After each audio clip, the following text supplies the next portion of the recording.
శనగ దాంట్లు కొనుకొచ్చిన శనగ దాంట్లు అంటే ఇట్లా శనగకాయ చెట్లు అన్నట్టు.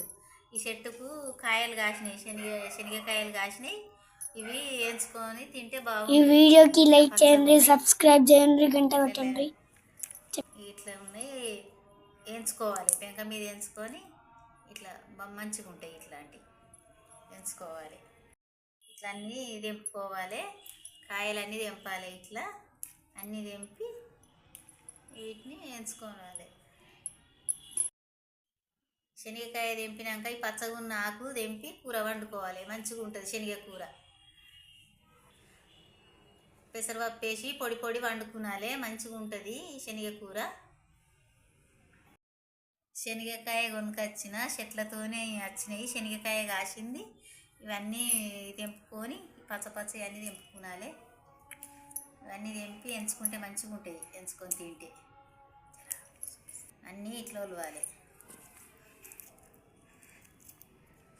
ఇట్లా పచ్చగా ఇత్తు మంచిగా ఉన్నది.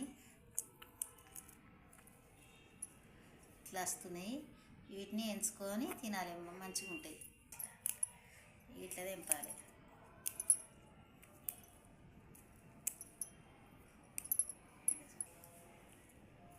శనగాకు ఉడక తెంపుకునాలి. శనగ కూర ఇట్లా అంతా ఇట్లా తెంపాలి.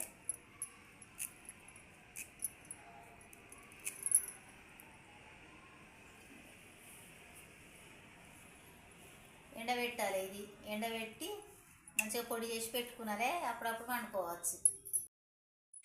చెప్పండి. శనగకాయలు, పచ్చి శనగకాయలు గిన్నె అయినాయి. ఇవి కొన్ని ఎండినవి వెళ్ళినాయి. శనగ కూర ఇది వెళ్ళింది. ఇదంతా ఎండకు ఎండబెట్టుకుంటే మంచిగా ఉంటుంది. ఈ మూడు రకాలు వెళ్ళినాయి చెట్టుకు. శనగలు ఇవన్నీ తెంపుడు అయినాయి. వీటిని ఎంచుకోనాలి. ఎంచుకొని తింటే మంచిగా ఉంటాయి. పొయ్యి మీద గిన్నె పెట్టుకోవాలి. ఇవి పోయాలి శనగలు లేత శనగలు ఇట్లా ఎంచుకొని తింటే మంచిగా ఉంటాయి. ఈ చలికాలంలో శనగ కూర, శనగకాయ ఇవన్నీ వస్తాయి.